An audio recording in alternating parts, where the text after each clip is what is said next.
ফল colour এত সুন্দরভাবে আমি এখনো পর্যন্ত তুলতে কোথাও পারিনি।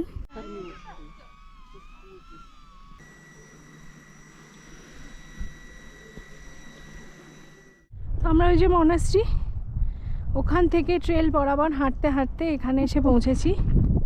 ওই টপ অবধি যাওয়া যাবে, কিন্তু আমরা ওই টপ অবধি যাব না। যাবি নাকি?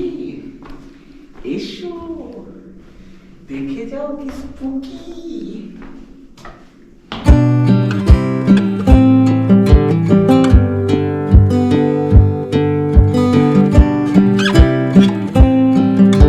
সকাল থেকেই মনটা আমাদের বেশ খারাপ, কারণ আজকেই আমাদের আর্মেনিয়াতে শেষ দিন। 4 দিনব্যাপী অসাধারণ কিছু স্মৃতি নিয়ে আর্মেনিয়া ভ্রমণ আমাদের শেষ হবে।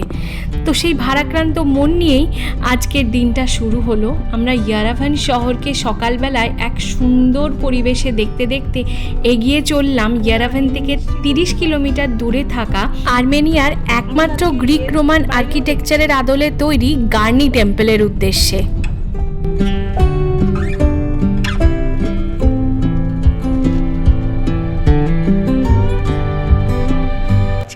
আর্মেনিয়া ট্রিপের ডে 3 মানে লাস্ট ডে। আমাদের মন খুবই খারাপ, কারণ আজকের দিনটা হলেই কালকে বাড়ি ফেরার পালা। তো আজকের দিনটা আমরা খুব এনজয় করব।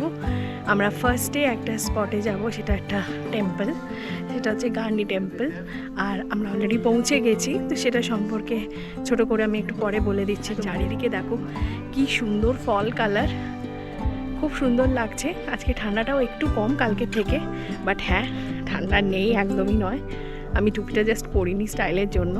তো চলো এগিয়ে দেখি আর কি কি আছে এই টেম্পলে দেখার মতন। ডেফিনেটলি তোমাদের সাথে শেয়ার করবো, সাথে থেকে। ইউনেস্কো ওয়ার্ল্ড হেরিটেজ সাইটে স্থান পাওয়া গার্নি টেম্পলের প্রবেশ মূল্য 1500 MD, যা ভারতীয় মুদ্রায় মোটামুটি 350 থেকে 400 টাকা।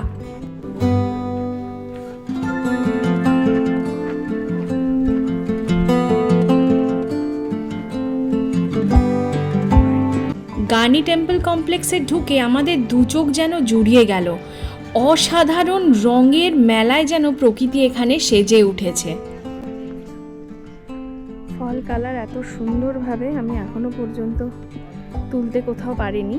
তো গার্নি টেম্পলে এসে এত সুন্দর ফল কালার পেলাম, আর সেটা তোমাদের সাথে শেয়ার করছি। এই প্রথম আমার ফলের এক্সপিরিয়েন্স। এত সুন্দর যে কি বলবো, কোনো তুলনা হয় না। এত সুন্দর, এত সুন্দর।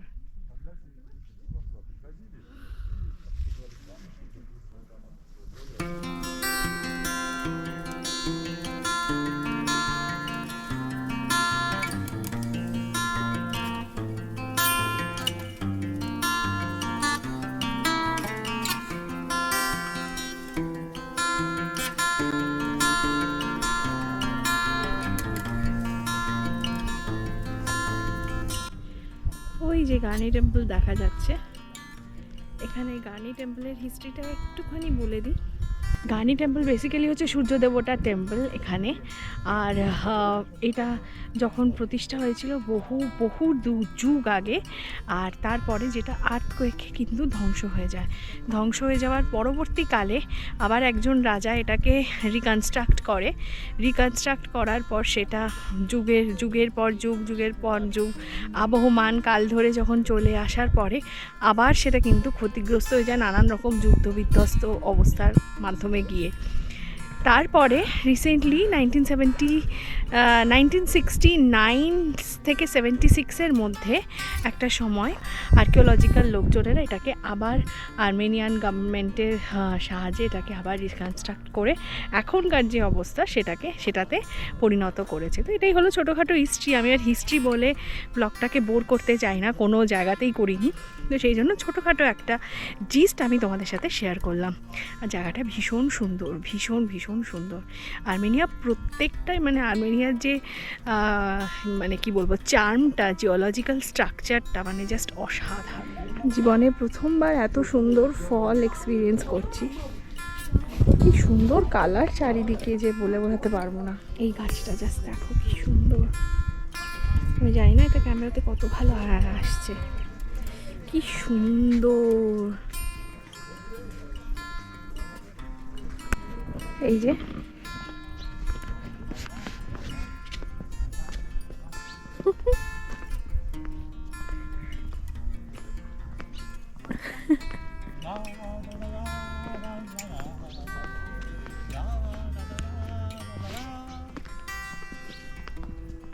খ্রিস্টীয় প্রথম শতাব্দীতে রাজা টিরিডেটস ওয়ানের আমলে তৈরি এই টেম্পলটি একমাত্র গ্রিকো রোমান পেগান টেম্পল, যা সূর্য দেবতা মিহিরের উদ্দেশ্যে তৈরি করা। বারবার বহিরাগত শত্রু, ভূমিকম্প ইত্যাদির জন্য ধ্বংস হলেও বারবার পুনর্নির্মিত হয়েছে। ফাইনালি এটি ইউনেস্কো নিয়ে নিয়েছে, ওয়ার্ল্ড হেরিটেজ সাইট হিসেবে আখ্যা দিয়েছে।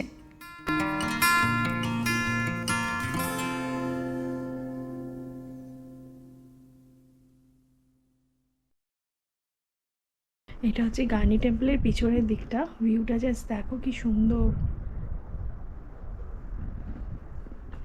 চলো দেখি, এগিয়ে চলো, উদ্দালক ওখানে কি করছে দেখি। প্রচণ্ড ঠান্ডা, এই পাতলা সোয়েটার পরলে হবে না, আমি গাড়িতে গিয়ে আবার কোটটা চেঞ্জ করে কোটটা পরে নেব। আমার ওই একটাই সবেদন নির্মণি আমি কোট এনেছি, ওই কোটটাই আমাকে বাঁচালো পুরো ট্রিপটাতে। অসাধারণ দৃশ্য।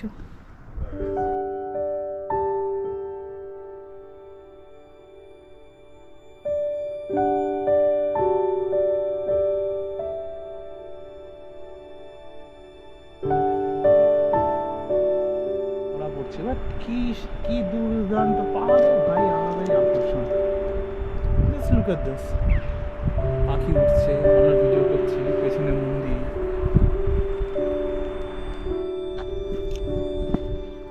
পেছনের দিক থেকে টেম্পলটাকে আরো সুন্দর লাগছে, রোদটা পড়েছে, আরো সুন্দর লাগছে।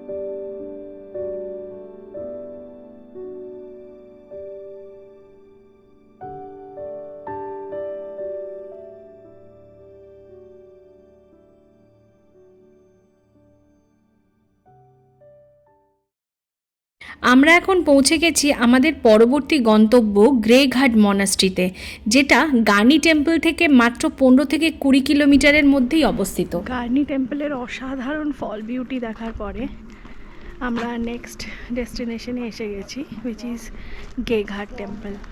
এটা বেশ একটা সুন্দর পাহাড়ের কোলে একটা টেম্পল, যেটা তোমাদের দেখালাম। আর প্রচুর প্রচুর লোকজন আছে আজকে, ভিড় প্রচুর বেশি। তো তোমাদেরকে দেখাচ্ছি ভেতরে কীরকম কী ব্যাপার, সব কিছু শেয়ার করছি।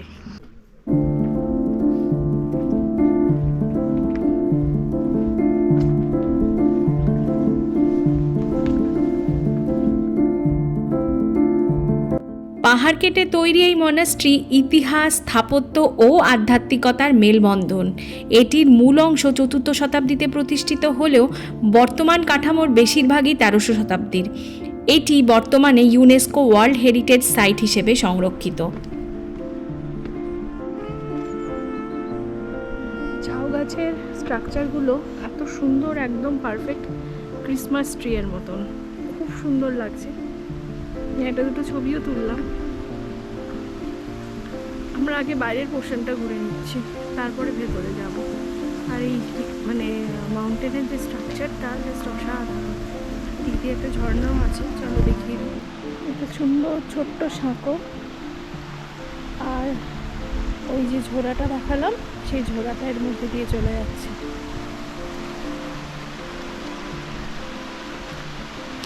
ওটার উপর উঠি, ভয় নেই, এটা পাথরেরই। ভিউটা দারুণ।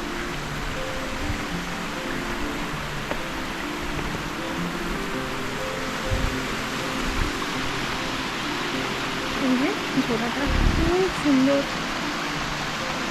ছোট্ট নাম না জানা ঝোড়া।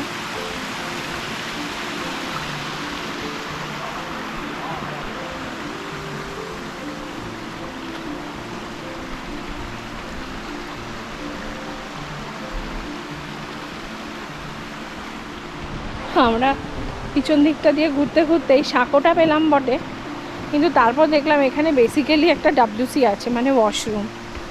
তো সেই জন্য আমরা আবার ওই ছোট ঝোড়াটার কয়েকটা ছবি টবি তুলে আবার ফেরত যাচ্ছি মেন যে মনাস্ট্রিটা, সেই মনাস্ট্রিটা দেখতে।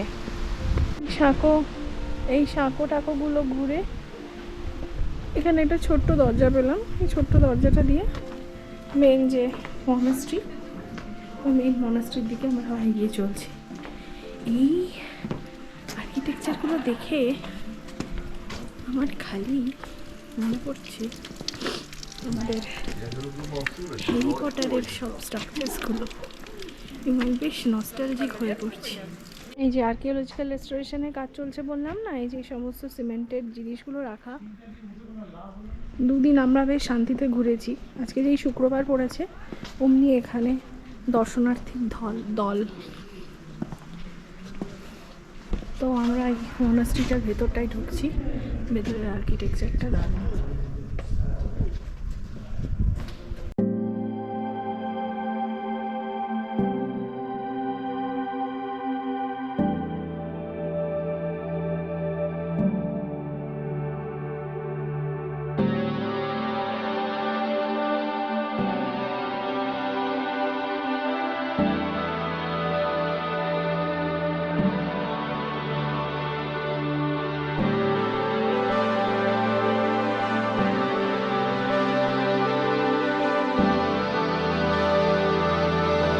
আর্মেনিয়ার সবকটি মনাস্ট্রির মধ্যে এই মনাস্ট্রিটি ছিল সবচাইতে রহস্যময়। অন্ধকার রিচুয়াল রুম, সিক্রেট ট্যাপডোরস, এক রুম থেকে অন্য রুমে যাওয়ার কানেক্টর, ঘুলঘুলিগুলি থেকে রিচুয়াল রুমগুলো দেখা, পুরো পরিবেশটা অত্যন্ত রহস্যময় করে তুলেছিল।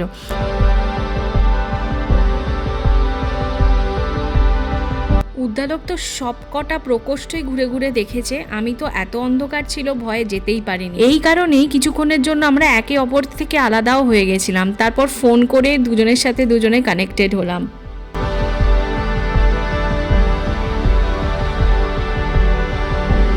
সব থেকে রহস্যময় আমার এই প্রকোষ্ঠটাকে লেগেছিল। এখানে ঢুকে আমার পুরো হলিউডের হরর মুভিসগুলোর কথা মনে পড়ছিল। যাবি নাকি? এসো দেখে যাও কি স্পুকি। এখানে আমার কথা পর্যন্ত এ করছে, এতটাই গান শুনছে আমার, বাট আগেরটা আরো আরো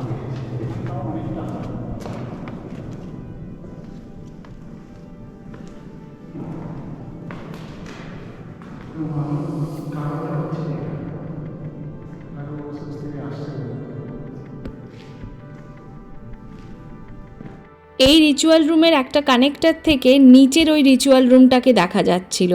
পুরো ব্যাপারটা বেশ একটা স্পুকি ছিল কিন্তু।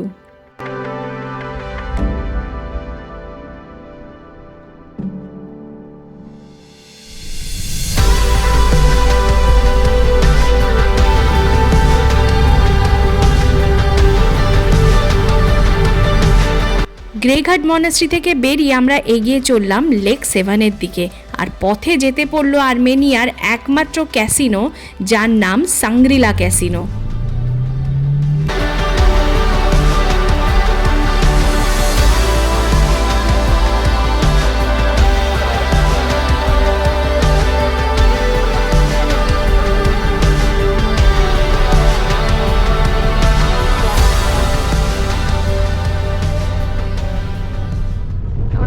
নেক্সট স্টপে এসে গেছি লেক সেভান। এখানে ফ্রিজিং কোল্ড যাকে বলে লেকের পাশে। ফার্স্টে আমরা মনাস্ট্রিটা দেখবো, এখানে একটা মনাস্ট্রি আছে। হ্যাঁ, মনাস্ট্রিটা দেখে তারপর আমরা লেকের পাশে যাব। ভয়ঙ্কর ঠান্ডা। নিচ থেকে এই সিঁড়ি দিয়ে উঠে এলাম, তারপরে ভিউটা যা পাচ্ছি, দ্যাটস টু গুড। দেখে নাও, অসাধারণ, পুরো স্বর্গের সিঁড়ি, বাট অসাধারণ ভিউ। চলো, এখনো বাকি উদ্দালক অলরেডি উঠে গেছে।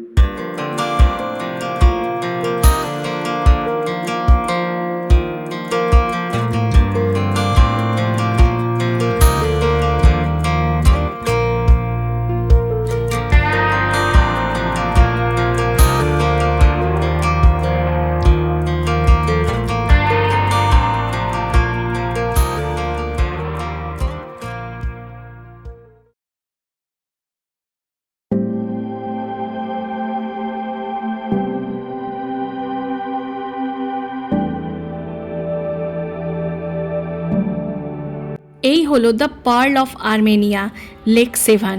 এটি বিশ্বের অন্যতম একটি বৃহৎ মিষ্টি জলের হ্রদ। গেঘাট মনাস্ট্রি থেকে 75 থেকে 80 কিলোমিটার দূরে অবস্থিত, মোটামুটি 1.5 ঘন্টা মতো আসতে টাইম নিল।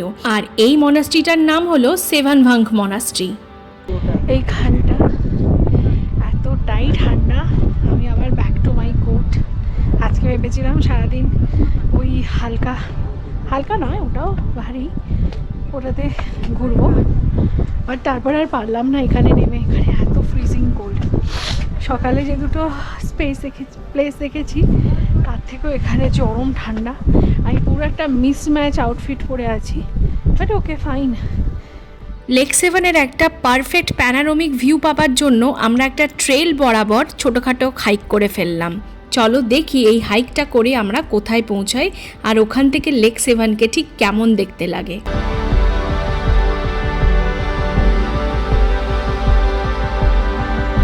আমরা ওই যে মনাস্ট্রি, ওখান থেকে ট্রেল বরাবর হাঁটতে হাঁটতে এখানে এসে পৌঁছেছি। ওই টপ অবধি যাওয়া যাবে, কিন্তু আমরা ওই টপ অবধি যাবো। খুব সুন্দর জায়গা, অ্যাকচুয়ালি এই ভিউটা পেতে চেয়েছিলাম, দ্যাটস ওয়াই।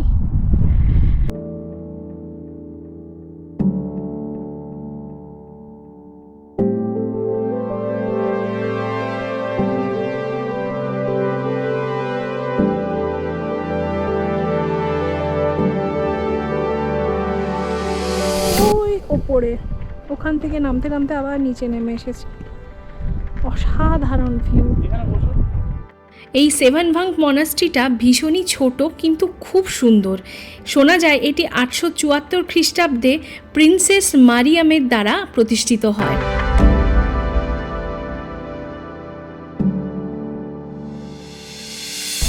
চ্যাপেলটা ভেতরে খুব সুন্দর ছিল, ভীষণ সুন্দর ছিল। একটু ব্যাকা ছিল ভেতরটা, সিনক্রোনাইজেশনের প্রবলেম ছিল, বাট ভীষণ সুন্দর, ভীষণ সুন্দর। লেক সেভানের ব্রেথ টেকিং ভিউ আর পিসফুল পরিবেশ ছেড়ে একদমই যেতে ইচ্ছে করছিল না, কিন্তু যেহেতু দিনটা শেষ হয়ে আসছে আমাদেরকে আগে যেতেই হবে। নিচে নেমে একটা সুভেনির শপে ঢুকলাম, প্রচুর জাঙ্ক জুয়েলারিজ দেখতে পাচ্ছিলাম। এখান থেকে আমি আর্মেনিয়ান সিলভারের একটা ইয়াররিং কিনেছিলাম আর বাড়ির জন্য কিছু ফ্রিজ ম্যাগনেট।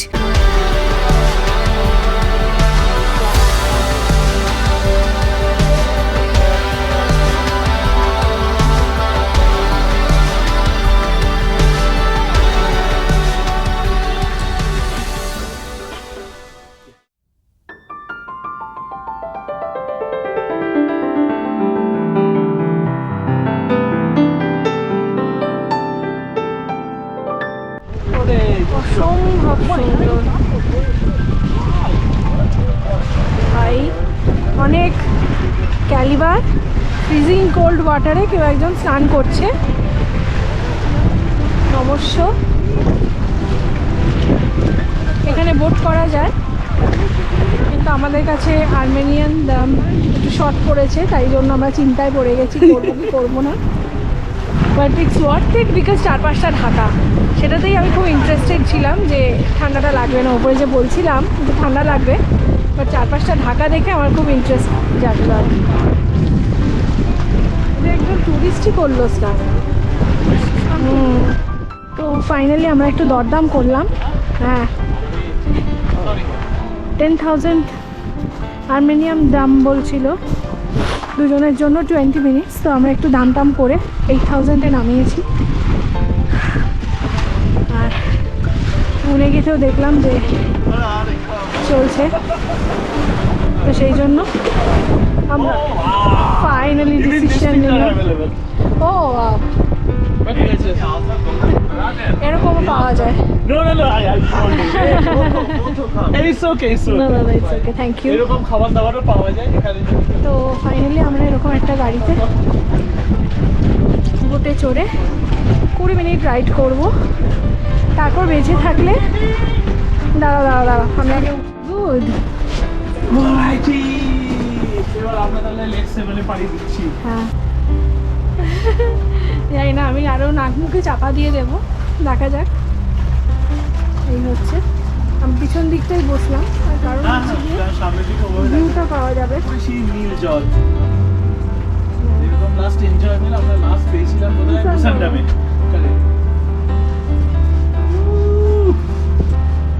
দারুণ। আমাদের 10 দিন ব্যাপী ভ্যাকেশন শেষ, তো এটাই আমাদের লাস্ট অ্যাক্টিভিটি। বেশ সুন্দর চেরি অন দ্য টপ দিয়ে আমাদের ইজিপ্টের ট্রিপটা শেষ হয়েছিল, গিজা পিরামিড দিয়ে। আর আজকেরটা শেষ হলো এই লেক সেভানে বোট রাইডটা দিয়ে।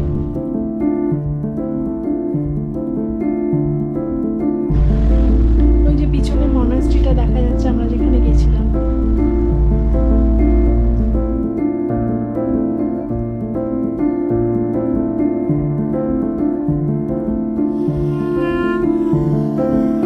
আমাদের তরি ঘাটে বাঁধলো, খেয়া ঘাটে বাঁধলো, এবার আমরা নামবো।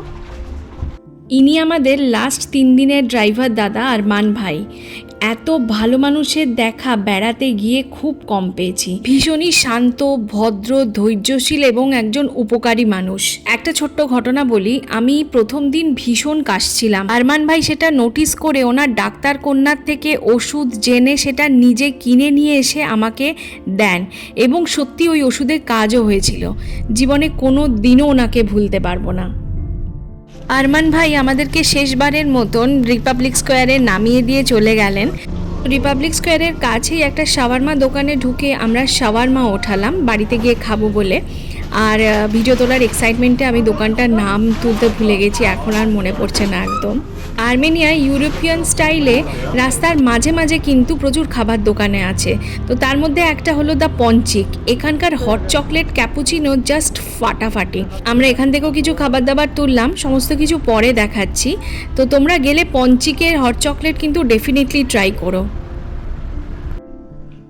আমরা সব টেক অ্যাওয়ে করলাম, শাওয়ারমা, ফ্রেঞ্চ ফ্রাইস, আর এই যে পঞ্চিক থেকে ক্যাপুচিনো আর ডোনাট। এটা এখানকার পঞ্চিক স্পেশাল ডোনাট, বললো এটা নাকি বেস্ট ইন দ্য টাউন, মানে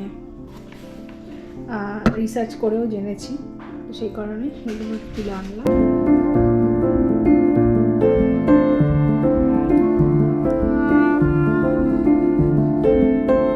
এই যে একটা ছোট ক্যাফে দেখছো, এরকম আর্মেনিয়ার রাস্তায় এরকম প্রচুর আছে। দিস ইজ কল্ড, আমি নামটা ভুলে গেছি, একটু সামনের দিকে যাই, গিয়ে দেখিয়ে দিচ্ছি।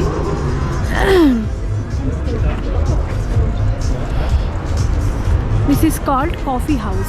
রাস্তায় রাস্তায় মোড়ে মোড়ে এই কফি হাউসের একটা করে আউটলেট আছে, আর এখানে খুব সুন্দর কফি পাওয়া যায়। আর কফিটা যদি আমরা ট্রাই করিনি, আমরা ট্রাই করেছি হট চকলেটটা, ইটস জাস্ট মানে হেভেনলি খেতে। তো তোমরা যদি কেউ আর্মেনিয়া আসো তাহলে ডেফিনেটলি এই কফি হাউস থেকে হট চকলেটটা ট্রাই করো। তো আজকে রাত্রেবেলা আমরা হট চকলেট নিয়ে যাব। তো চলো আপাতত গ্রিলিয়ানে ঢুকে দেখি এখানে ডিনারের কী কী ব্যবস্থা আছে। আমাদের দোলমা খেতে এত ভালো লেগেছিল, তো আমরা আবার দোলমা অর্ডার করেছিলাম। তার সাথে অবশ্যই ছিল ফ্রেঞ্চ ফ্রাইজ। আমাদের বাইরে গিয়ে ফ্রেঞ্চ ফ্রাইজ খেতে খুব ভালো লাগে, আর এক ধরনের চিকেন কাবাব। আর আমি খেলাম এক ধরনের টার্কিশ পিৎজা, যেটা খেতে দুর্ধর্ষ ছিল। তো এইভাবে আমাদের ডিনারও কমপ্লিট হয়ে গেল। শেষ রজনী আর্মেনিয়াতে, তাই আফটার ডিনার আমরা একটুখানি চারিদিকটা ঘুরে নিচ্ছি কাছাকাছি। আমরা এই রিপাবলিক স্কোয়ারের খুব কাছে। এই জায়গাটা অনেকটা ডাউনটাউনের মতন, প্রচুর দুপাশে দোকান, খাবার দোকান, লাইফস্টাইল দোকান, আর সামনেই রিপাবলিক স্কোয়ারে কিছুটা অংশ দেখা যাচ্ছে। আমরা এখন ওখানেই যাব। আজকে টেম্পারেচারটাও রাত্রেবেলা একটু বেশি। এখন একটু আগে দেখলাম উদ্দালক বললো 10 চলছে, তো গ্লাভস টাভস লাগছে না, মানে আরামসে হাঁটতে পারছি। লাস্ট 3 দিন যেরকম গেছিলো তার থেকে বেটার, তো আরামসে হাঁটা যাচ্ছে। রিপাবলিক স্কোয়ার এই যে, আর এর সামনেই এই দুটো গাড়ি রাখা আছে, একটা হলুদ একটা সবুজ। এই দুটো ট্যাক্সিতে এই যে ভদ্রলোক উদ্দালকের পাশে যিনি দাঁড়িয়ে আছেন, তিনি নানান রকম মণিহারি দ্রব্য বিক্রি করেন অ্যাফোর্ডেবল প্রাইসে। তো তোমরা যদি আর্মেনিয়া আসো তাহলে এখান থেকে কিন্তু সুলভে ফ্রিজ ম্যাগনেট আর গিফট সুভেনির যদি তুলতে হয় তুলতে পারো। এই রিপাবলিক স্কোয়ারে বসলেই অনেক সময় কেটে যায়। উদ্দালক কি ছবি তুলছে, আমি ভাবলাম আমি একটু এই চেয়ারগুলোতে একটু বসে তোমাদের সাথে একটু কথা বলে নিই। আমাদের আর্মেনিয়া ট্রিপটা ভীষণ ভালো হলো, খুব স্মুথলি হয়েছে, ডিলিজান হলো না শুধুমাত্র। ঠিক আছে, কিছু মিস হয়েই যায়, কিন্তু শহরের দেশের বেশিরভাগ অংশটা ঘোরা হয়ে গেছে। তো এই আজকে ঠান্ডাটা কম বলে এইসব মাথায় টুপি না দিয়ে একটু কেট মেরে বসে আছি। বাট আদারওয়াইজ লাস্ট 3 দিন তো যা গেছে আর কিছু বলার নেই। আজকে সকালেও ইনফ্যাক্ট লেক সেভানে বলো বা সকালে যেটা গেলাম গার্নি টেম্পলে প্রচণ্ড ঠান্ডা ছিল। তো বাট খুব এনজয় করেছি আজকের দিনটা। 3টে দিনই 3টে দারুণ দারুণ জিনিস হয়েছে। আর আর্মেনিয়া যদি আসতে চাও, একটা অফবিট প্লেসে তোমরা যদি সময় কাটাতে চাও, হানিমুনে আসতে চাও, it's the best place, trust me. আমরা ভীষণ এনজয় করেছি, অনেক সময় একলা কাটিয়েছি। ট্রাভেল এজেন্সির থ্রু দিয়ে বুক করে নিয়েছিলাম, হ্যাসেল ফ্রি, কোনো টেনশন নেই, খুব ভালো কাটিয়েছি সময়। তো ডেফিনেটলি তোমরা প্ল্যান করতে পারো, যদি দুবাইয়ের দিকে আসো তাহলে দুবাই থেকে একটা ছোট ট্রিপ মেরে আর্মেনিয়া ঘুরেই যেতে পারো। আমরা যে জায়গায় আছি এয়ারবিএনবিতে, তার পাশেই একটা পাপেট শো হয়, ওরকম একটা অডিটোরিয়াম আছে। তো এখানে নানান রকমের পুতুল সাজানো আছে, মজা লাগছে দেখতে। আমি ভাবলাম তোমাদের সাথে শেয়ার করি। রাত্রেবেলার ভিউ আমি শেষবারের মতো নিয়ে নিলাম আমাদের লোকালিটিটা। এই দেখো ফলের কালারগুলো এখনও কি সুন্দরভাবে বোঝা যাচ্ছে। রেডি হয়ে গেছি, রেডি হবার পরে ভাবলাম একবার সকালবেলা আমাদের এয়ারবিএনবিটা দেখিয়ে দিই পুরোটা ক্লিন থাকা অবস্থায়। বাড়িতে এটা মেন গেট থেকে বাড়িতে ঢুকতেই একটা এরকম ওয়ার্ড্রোব আছে, এর পিছনে ওয়াইফাই এর রাউটারগুলো আছে, আর এখানে কোট ঝোলাবার মতো যেমন ইউরোপিয়ান কান্ট্রিগুলোতে হয়, কোট ঝোলাবার একটা ব্যবস্থা রয়েছে, কোট ছাতা এগুলো রাখবার জন্য। আর এখানে ঢুকেই একটা বিশাল বড় হল ঘরে মানে লিভিং কাম ওপেন কিচেন, আর লিভিং রুমটাতে সব কিছু আছে, এভরিথিং। এটা একটা শু র্যাকে আমরা মোটামুটি চার্জিং পয়েন্ট হিসেবে ইউজ করেছি। আর এই পুরো সোফা সেটটা রয়েছে ভীষণই সুন্দর আর কমফোর্টেবল, কোজি। আর এইটা হচ্ছে লিভিং রুমের মেন অ্যাট্রাকশন, সেটা হচ্ছে এই ওপেন উইন্ডোটা।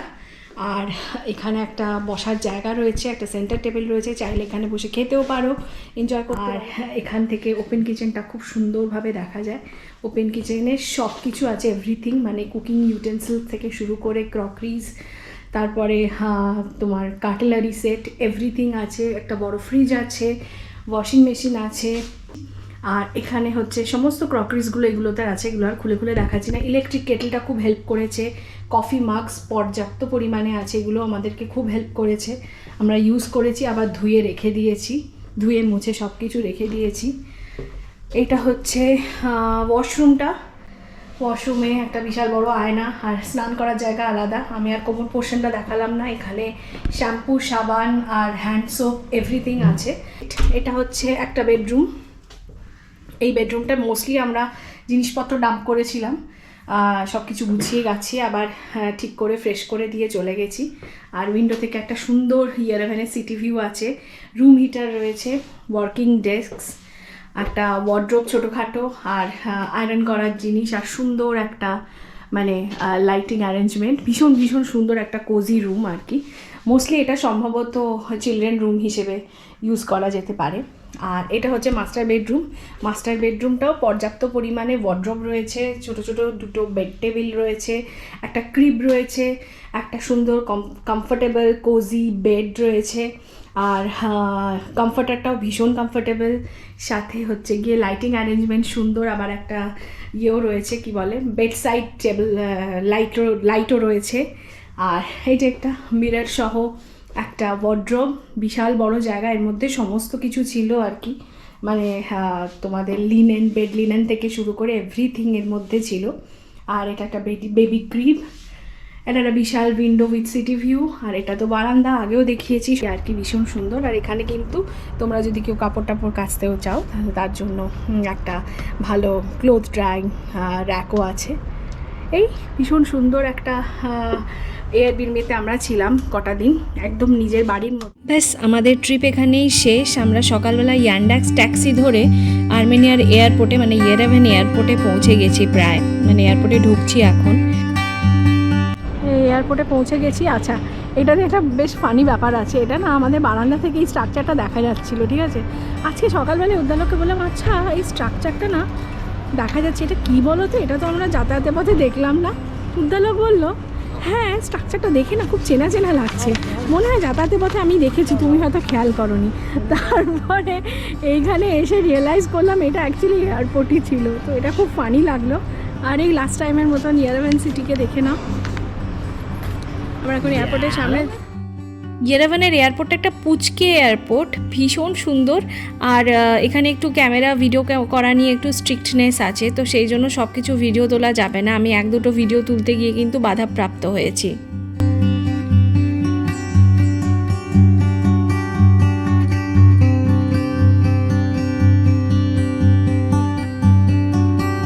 এটা হচ্ছে duty free, Armenia duty free এরিয়াটা। এখানে প্রচুর পারফিউম আছে, কিন্তু প্রচণ্ড দাম। Chocolates, Armenian chocolates, world chocolate, প্রচুর নন ব্র্যান্ডস রয়েছে। কেউ যদি চাও তো তুলতে পারো। বাস আমাদের ফ্লাইট টেক অফ করে নিল। খুব সুন্দর সুন্দর ফ্লাইট থেকে স্নো ক্যাপ মাউন্টেন্সগুলো দেখা যাচ্ছিল। তো মাউন্ট আরারাতেরও আমি একটা ভিউ পেয়েছিলাম, কিন্তু সেটা গোপ্রোতে তোলা নেই দেখলাম, আমার মোবাইল ক্যামে তোলা আছে। কিন্তু নিচে দেখো খুব সুন্দর সুন্দর স্নো পিকগুলো দেখা যাচ্ছে। আমরা কিন্তু উড়ে চলেছি ইরানের উপর দিয়ে। আবুধাবিতে প্রায় পৌঁছে গেছি। রাতের আবুধাবি শহরটাও তোমাদেরকে দেখিয়ে দিলাম, ভীষণ ভীষণ সুন্দর লাগছিল। অনেক রাত হয়ে যাওয়ায় আমাদের আবুধাবি থেকে দুবাইয়ের বাস পেতে খুব অসুবিধা হচ্ছিল বলে আমরা 4-5 জন মিলে একটা গাড়ি ভাড়া করে নিয়েছিলাম। দেন আমরা দুবাই ফিরলাম। আর এই ফিরতে ফিরতে চলো, বুর্জ খলিফা না দেখালে তো আমার দুবাই ব্লগ কখনোই কমপ্লিট হয় না, সেটাও দেখিয়ে দিলাম। প্রথমে ইজিপ্ট, তারপর আর্মেনিয়া। এই 10 দিন ব্যাপী আমাদের ট্রিপ এইমাত্র শেষ হলো। এই ব্লগটা বানাতে বানাতেই খুব নস্টালজিক হয়ে পড়ছিলাম। পুরনো স্মৃতিগুলো চোখের সামনে টাটকা হয়ে ভাসছিল। তার কারণ আমার কাছে দুবাই বাদ দিলে এই দুটো কিন্তু প্রথম বিদেশ সফর। পরের এপিসোডে দেখাতে চলেছি আমরা গত বছর গেছিলাম নর্থ ইন্ডিয়া ট্রিপে, তো সেই ট্রিপের কিছু কিছু ভিডিও তোমাদের সাথে শেয়ার করব। খুব ডিটেলসে নেই, যতটুকু আছে সেগুলোই তোমাদের সাথে শেয়ার করব। তো চলো এই ভিডিওটা মানে লুসির আমাদের 10 দিন পরে বাড়ি ফেরা নিয়ে কি রিয়াকশন হয় সেটা দেখি। আজকের ব্লগটা এখানেই শেষ করছি। সবাই ভালো থেকো, সুস্থ থেকো। আর যারা যারা এখনও পর্যন্ত সাবস্ক্রাইব করনি তারা ঝটপট সাবস্ক্রাইব করে আমার চ্যানেলের পাশে থাকো। চলো আজকের মতন বাই বাই। কি করছো দিদুন, তাড়াতাড়ি খোলো। আগে যে সুটকেস শুনবে, আমি শিওর। দেখো আগে ও সুটকেস, বললাম না আগে সুটকেস। আজকে মানুষকে শুকবে না। ও মা, হ্যাঁ হ্যাঁ চলো